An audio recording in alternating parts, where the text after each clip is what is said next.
जो है हम लोग हिंदी शिक्षण जो है इससे संबंधित पेपर्स जो प्रीवियस ईयर पेपर्स है सीटेट के उसे सॉल्व कर रहे हैं और ये दूसरा पेपर है।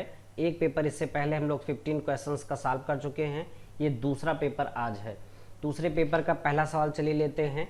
भाषा कौशल के संबंध में कौन सा कथन सही नहीं है। यहाँ पर थोड़ा ध्यान रखिएगा कि जहाँ पर नहीं आएगा उसको बहुत ध्यान से पढ़ना है। सही नहीं है भाषा कौशल के संबंध में। तो यहाँ मैं आपको बता दूं कि भाषा कौशल 4 होते हैं, सभी को जानते हैं। सुनना है, बोलना है, पढ़ना है और लिखना है। ये 4 कौशल भाषा के हैं। इन चारों भाषा कौशलों के विषय में 4 कथन दिए गए हैं और उन कथनों में हमें ये पता करना है कि कौन सा कथन सही है या कौन सा कथन गलत है। जो कथन गलत होगा वही हमारा उत्तर होगा। चलिए पहला विकल्प देखते हैं। भाषा कौशल एक सीक्वेंस में ही अर्जित किए जाते हैं, यानी एक क्रम में ही अर्जित किए जाते हैं। भाषा कौशल एक दूसरे को प्रभावित करते हैं। भाषा कौशल एक दूसरे से संबंधित होते हैं। भाषा कौशल एक क्रम में अर्जित नहीं किए जाते। यहाँ देखिए, अगर थोड़ा सा आप दिमाग लगाएंगे तो दूसरा और तीसरा विकल्प ये लगभग एक ही जैसा है। भाषा कौशल एक दूसरे को प्रभावित करते हैं, तो हमें पता है कि भाषाई कौशल जो 4 हैं वो सब एक दूसरे से इंटरकनेक्टेड होते हैं, एक दूसरे के ऊपर इफेक्ट डालते हैं। सुनना, बोलना, पढ़ना, लिखना। अगर एक बच्चा ढंग से सुन नहीं सकता है या पढ़ नहीं सकता है तो जाहिर सी बात है कि समझने में, लिखने में उसको दिक्कतें होंगी। दूसरा, भाषा कौशल एक दूसरे से संबंधित हैं, ये भी ठीक है। अब बचा पहला और चौथा विकल्प। इसी तरह से कुछ सीटेट में एलिमिनेट भी करते हैं जहां दिक्कतें आती हैं। अब 2 ही विकल्प में उत्तर हमारा होगा। एक है भाषा कौशल एक क्रम में ही अर्जित किए जाते हैं, दूसरा है भाषा कौशल एक क्रम में अर्जित नहीं किए जाते। तो दोनों कंट्राडिक्टरी हैं। इसका मतलब ये हुआ या तो एक सही है या तो 4 सही है। तो इस प्रकार से हम देखते हैं कि भाषा कौशल एक क्रम में ही अर्जित किए जाते हैं, ये बिल्कुल सही है। क्योंकि पहले बच्चा सुनना सीखता है, बच्चा सुनता है, फिर धीरे धीरे बोलना सीखेगा, फिर पढ़ना सीखता है, फिर कुछ लिखना सीखता है। तो एक सीक्वेंस होता है, एक क्रम होता है भाषा कौशल को सीखने का। तो इसलिए पहला कथन भी सही है। तो इस प्रकार चौथा कथन जो हो गया वो गलत हो गया और यही हमारा उत्तर हो गया। तो इस तरह से इस सवाल का उत्तर क्या हो जाएगा? विकल्प 4। चलिए आगे दूसरा क्वेश्चन हम लोग देखते हैं। दूसरे क्वेश्चन में है बच्चों के भाषा प्रयोग में होने वाली त्रुटियों के संबंध में कौन सा कथन उचित नहीं है। जो त्रुटियां होती हैं, तो यहाँ पर एक बात जान लीजिएगा कि जो त्रुटियां हैं उनके कभी भी त्रुटियों के पक्ष में हम निगेटिविटी नहीं धारण करेंगे। यानी त्रुटियां जो हैं वो सीखने सिखाने की प्रक्रिया की एक अंग है। मनोविज्ञान में त्रुटि किसी भी प्रकार की अज्ञानता नहीं मानी जाती। त्रुटि माना जाता है कि अधिगम का एक महत्वपूर्ण अंग है। अब इसको ध्यान में रखते हुए हम चारों विकल्पों पर विचार करते हैं। त्रुटियों का अर्थ नहीं है शिक्षक में कमी, बिल्कुल सही विकल्प है, क्योंकि त्रुटियों का अर्थ ये नहीं है कि शिक्षक में कमी है। दूसरा, त्रुटियां सीखने की प्रक्रिया का एक पड़ाव है, ये भी मैंने आपको बताया है कि सीखने की प्रक्रिया का एक अंग है। तीसरा, त्रुटियों का अर्थ है भाषा अज्ञानता, तो मैंने आपको बताया था कि त्रुटियों का अर्थ कदापि नहीं है किसी की अज्ञानता, भाषा अज्ञानता। कोई भी व्यक्ति जो कुछ नहीं जानता उससे त्रुटियां भी नहीं होती, त्रुटियां उसी से होती हैं जो कुछ जानता है। यानी अज्ञानता में त्रुटि नहीं होती, ज्ञान जिसके पास होता है उसी से त्रुटि होती है। तो त्रुटियों का अर्थ कदापि नहीं है भाषा से संबंधी अज्ञानता। तो तीसरा विकल्प यहाँ गलत हो गया और उचित नहीं है, यही विकल्प पूछ रहा था, तो तीसरा आपका उत्तर हो जाएगा। चौथा देख लीजिए एक बार। त्रुटियां बच्चों की मदद का मार्ग तय करती हैं, तो ये हम जानते ही हैं कि तमीजें हम त्रुटियों के द्वारा ही सीखते हैं। त्रुटियां होती रहती हैं और धीरे धीरे हम सीख जाते हैं कोई कार्य। अगले क्वेश्चन की तरफ बढ़ते हैं। देखिए जरा, निम्न में से कौन सा प्रश्न बच्चों के भाषा आकलन की दृष्टि से सर्वाधिक उपयोगी है। तो भाषा आकलन जरा समझ लीजिएगा। भाषा आकलन वही सबसे प्रभावी होगा जिसमें बच्चों की भाषा यानी अभिव्यक्ति की क्षमता का आकलन किया जा सके, यानी बच्चा अभिव्यक्ति कैसे कर रहा है इसका उत्तर दिया जा सके। तो कभी भी फैक्चुअल क्वेश्चन जो होते हैं, जो केवल फैक्ट को धारण करते हैं, यानी जिसका उत्तर बहुत ही कम शब्दों में लिमिटेड होता है, तो ऐसे प्रश्न भाषा आकलन के लिए सर्वाधिक या उपयोगी नहीं होते। जैसे आपसे कोई प्रश्न कर ले कि भारत के प्रधानमंत्री, प्रथम प्रधानमंत्री कौन थे, तो इसमें आपका भाषा आकलन नहीं हो पाएगा। लेकिन अगर आपसे कोई सवाल किया जाए कि भारत के प्रधानमंत्री का योगदान समझाइए भारतीय लोकतंत्र में, तो ये आपसे भाषा संबंधी आकलन भी करेगा। तो इस प्रकार से अब 4 विकल्प पर चलते हैं। ईदगाह कहानी की मुख्य घटनाएं, फैक्चुअल क्वेश्चन हो गया, भाषा आकलन नहीं हो पाएगा। ईदगाह कहानी के मुख्य पात्र, फैक्चुअल क्वेश्चन है। ईदगाह कहानी को अपनी भाषा में सुनाइए, ये बिल्कुल फैक्चुअल क्वेश्चन नहीं है। इसमें बच्चा जो है अपनी अभिव्यक्ति की क्षमता का प्रयोग करेगा और इसलिए भाषा आकलन की दृष्टि से सर्वाधिक उपयोगी विकल्प आपका यही हो गया। फिर भी 14 विकल्प भी पढ़ लीजिए। ईदगाह कहानी में हामिद ने क्या खरीदा, तो जितने भी फैक्ट से रिलेटेड क्वेश्चन हैं ऐसे क्वेश्चंस कभी भी भाषा आकलन के लिए उपयोगी नहीं होते हैं। तो कौन सा विकल्प सही हो जाएगा, तीसरा विकल्प सही हो जाएगा। क्वेश्चन की तरफ बढ़ते हैं। बच्चों में भाषा सीखने की क्षमता जन्मजात होती है, अर्जित की जाती है, अनुकरणीय होती है, बिल्कुल भी नहीं होती। तो हम जानते हैं कि कोई बच्चा जब जन्म लेता है तो उसे भाषा सीखने के लिए कोई इंजेक्शन नहीं देना पड़ता या अलग से कोई तरीका नहीं होता। इसका तात्पर्य यही है कि बच्चों में भाषा सीखने की जो क्षमता होती है वो जन्मजात होती है। इसमें इस कॉन्सेप्ट पर एक जो है भाषाविद हैं 20वीं सदी की बहुत फेमस हैं, जिनको नाम चॉम्स्की कहा जाता है। चॉम्स्की ने भी यही स्टेटमेंट ही दिया है, उनकी थियरी भी यही बेस्ड है कि बच्चों में एक इनेट पावर होती है, एक भाषा सीखने की क्षमता जो बच्चों में होती है वो जन्मजात होती है। और वो कहते हैं कि बच्चों में एक डिवाइस होती है, उस डिवाइस को हम कहते हैं, यहाँ नोट भी कर सकते हैं आप, लैंग्वेज एक्विजिशन डिवाइस, LAD। तो LAD का कॉन्सेप्ट किसने दिया अगर पूछा जाए तो आपका उत्तर होगा चॉम्स्की। अगर आपसे पूछा जाए कि बच्चों में भाषा सीखने की जन्मजात क्षमता होती है, ये किसने कहा है, तो ये भी चॉम्स्की का स्टेटमेंट है। अगर यहाँ पर भी एक और जनरेटिव ग्रामर जिसको हम कहते हैं, जिसको हम सार्वभौमिक व्याकरण भी कहते हैं, उसका कॉन्सेप्ट भी चॉम्स्की ने ही दिया था। तो यहाँ ये सब बातें महत्वपूर्ण थी, आप उसे नोट कर लीजिए। उत्तर आपका सही होगा पहला। अगले क्वेश्चन में चलते हैं। बच्चों के भाषा सीखने में सर्वाधिक महत्वपूर्ण क्या है? सुंदर लिखना, मानक वर्तनी, शुद्ध उच्चारण, बातचीत करना। तो सुंदर लिखना, मानक वर्तनी, शुद्ध उच्चारण और बातचीत करना। भाषा सीखने में सर्वाधिक महत्वपूर्ण वही होता है जिसमें बच्चा नेचुरल फील करता है, अपने आप को एक्सप्रेस करता है या अभिव्यक्त करता है। तो जब बच्चा बातचीत करता है उस समय वो सबसे अधिक अपने आप को अभिव्यक्त कर रहा होता है, इसलिए बातचीत करना सर्वाधिक सही विकल्प होगा, यानी चौथा विकल्प यहाँ आपका सही है। अगला क्वेश्चन, प्राथमिक स्तर पर भाषा सीखने सिखाने का अर्थ क्या है? तो प्राथमिक स्तर पर जो भाषा सीखने सिखाने का अर्थ है, किसी भी स्तर पर भाषा सीखने सिखाने का जो मेन अर्थ होता है या जो मेन उद्देश्य होता है वो होता है भाषा का प्रयोग कर पाना, यानी उस भाषा में अपने आप को अभिव्यक्त कर पाना, चाहे बोल करके चाहे लिख करके, और दूसरा जो बोल रहा है उसको समझ पाना। तो भाषा का प्रयोग करना यही सबसे बड़ा उद्देश्य होता है। तो देखिए जरा विकल्प, अलंकारिक भाषा का प्रयोग कोई जरूरत नहीं प्राथमिक स्तर पर, वर्णमाला सीखना, भाषा का प्रभावी प्रयोग, साहित्य की रचना। तो अब यहाँ पर देखिए कुछ लोगों के दिमाग में आ सकता है कि वर्णमाला सीखना भी महत्वपूर्ण हो सकता है। भाई अगर वर्णमाला बच्चा नहीं सीख पाएगा तो भाषा कैसे सीखेगा? लेकिन आप ये समझिए कि वर्णमाला सीखना भाषा सीखना नहीं है। वर्णमाला जो है, वर्णमाला भाषा सीखने के लिए एक लैडर का काम करती है, एक सीढ़ी का काम करती है, यानी एक स्टेप है। कोई वर्णमाला सीख लिया इसका तात्पर्य ये नहीं कि वो भाषा जान गया। अगर आपको किसी भी बच्चे को या किसी भी तोते को अ से लेकर के और ज्ञा तक रटा दिया जाए तो भाषा सीख गया? नहीं।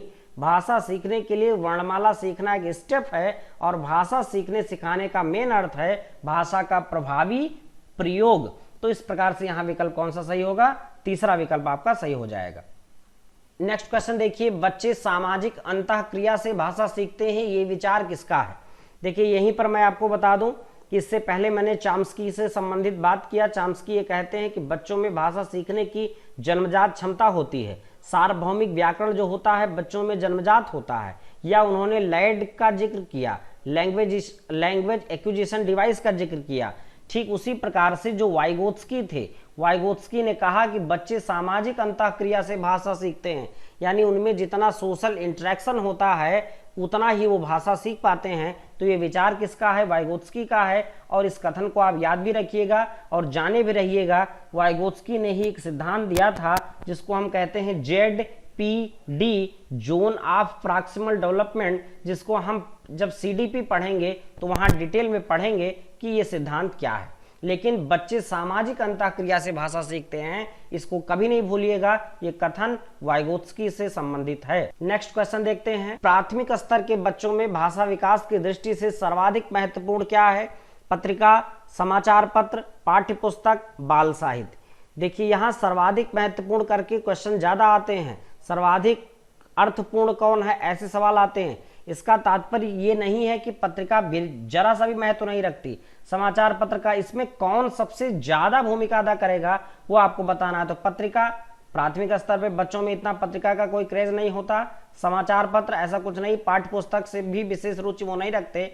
लेकिन जो बाल साहित्य होता है, आप लोगों ने देखा होगा कि छोटे बच्चे जो होते हैं वो मोबाइल पर या कहीं भी रिदम वाली पोयम, कोई कविता, इस तरह से वो ज़्यादा पढ़ना पसंद करते हैं और वहाँ से सीखते भी ज़्यादा हैं। तो इस तरह से सर्वाधिक महत्वपूर्ण जो होगा वो बाल साहित्य होगा और यही आपका उत्तर हो जाएगा। अगले क्वेश्चन की तरफ बढ़ते हैं। अगला क्वेश्चन है, भाषा सीखने और भाषा अर्जित करने में मुख्य अंतर का आधार है।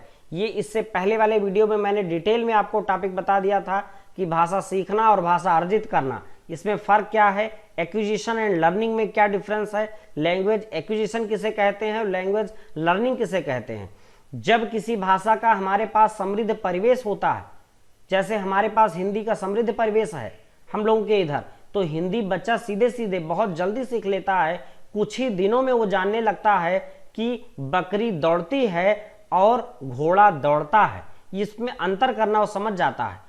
बालक पढ़ता है और बालिका पढ़ती है, इसमें अंतर कर लेता है वो बिना कोई व्याकरण बताए हुए। उसका कारण ये है कि उस भाषा का समृद्ध परिवेश है और इस प्रकार से जो भाषा सीखी जाती है बिना किसी मेहनत के, जाने अनजाने में, उसको हम अर्जित करना कहते हैं। और जिस भाषा का समृद्ध परिवेश नहीं होता, भाषा का परिवेश नहीं होता, जैसे हम लोग इंग्लिश सीखते हैं, कोई मलयालम सीखता है, कोई कन्नड़ा सीखता है, तो इस तरह से जिस भाषा का परिवेश नहीं होता उसको हम जानबूझ करके उसकी बुक्स लाएंगे, उसका अल्फ़ाबेट सीखेंगे, उसके लिए तमाम तरीके अपनाएंगे, जो भी तरीका जानबूझ करके उस भाषा को हम सीखते हैं। तो जिस भाषा का परिवेश नहीं होता वो भाषा सीखी जाती है और जिस भाषा का परिवेश होता है वो भाषा अर्जित कर ली जाती है।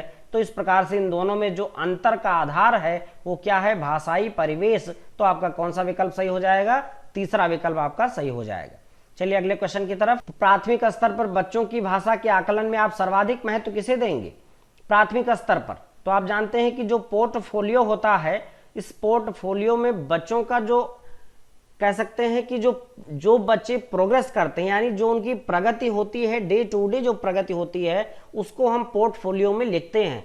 यानी बच्चे में रेगुलरली जो प्रोग्रेस हो रहा है उसको हम पोर्टफोलियो में रखते हैं। तो प्राथमिक स्तर पर बच्चों की भाषा का आकलन करना है तो सबसे अच्छा महत्व किसके लिए है, पोर्टफोलियो के लिए है, क्योंकि यही जो है वो प्रगति बताता है पीछे से आगे की ओर, यानी बच्चे की कैसी प्रगति हो रही है इसके बारे में सबसे अच्छी जानकारी, सटीक जानकारी उसके पोर्टफोलियो से ही मिल सकती है। अगले क्वेश्चन की तरफ बढ़ते हैं। नेक्स्ट है, पढ़ने की प्रक्रिया में सर्वाधिक महत्वपूर्ण है। ये काफी लोगों को कंफ्यूजन हो जाता है कि पढ़ना क्या है, पढ़ना मीन्स क्या है। पढ़ने की प्रक्रिया में प्रवाह, अक्षर ज्ञान, अर्थ, गति। तो देखिए पढ़ने की प्रक्रिया में जो प्रवाह होगा, ये प्रवाह एक साधन है। अक्षर ज्ञान है, नहीं होगा पढ़ ही नहीं पाएंगे, गति नहीं होगी तो ये भी एक प्रकार का साधन ही है, यानी पढ़ने की स्किल है। लेकिन पढ़ना किस लिए, क्यों पढ़ते हैं हम? पढ़ने का काम है अर्थ निकालना। अगर आप अर्थ नहीं कर पाते तो जान लीजिए पढ़ना आपके लिए बेकार हो गया। तो पढ़ने की प्रक्रिया में सर्वाधिक महत्वपूर्ण क्या है, अर्थ है। इसलिए यहां विकल्प कौन सा सही है, तीसरा विकल्प सही है। नेक्स्ट क्वेश्चन देखिए, बच्चों को लिखना सिखाने में सबसे अधिक महत्वपूर्ण क्या है? काव्यात्मक भाषा, विचारों की अभिव्यक्ति, सुंदर लेखन, वर्तनी की शुद्धता। तो लिखना सिखाना हो तो लिखना सिखाने में भाषा का संपूर्ण जो उद्देश्य होता है वो यही होता है विचारों की अभिव्यक्ति। अपनी भाषा के द्वारा अपने विचारों की अभिव्यक्ति देना ही सबसे महत्वपूर्ण होता है।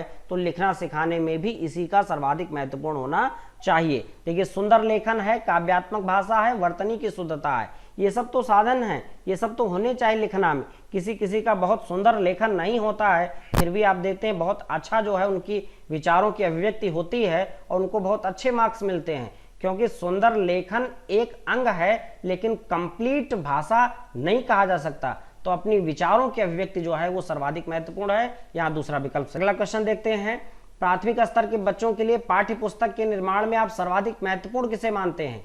भाषा का विविध गद्य साहित्य। देखिए यहाँ केवल गद्य साहित्य लिखा गया, यानी ये विकल्प अपूर्ण है। प्रसिद्ध लेखक ये भी नहीं, प्रसिद्ध रचनाएं नहीं, भाषा की विभिन्न रंगतें, बिल्कुल सही उत्तर है। विभिन्न रंगतें भाषा की जो होनी चाहिए वही पाठ्य पुस्तक निर्माण में सर्वाधिक महत्वपूर्ण है। विभिन्न रंगतें का मतलब है कि हर तरफ वैरायटी होनी चाहिए बच्चों के लिए।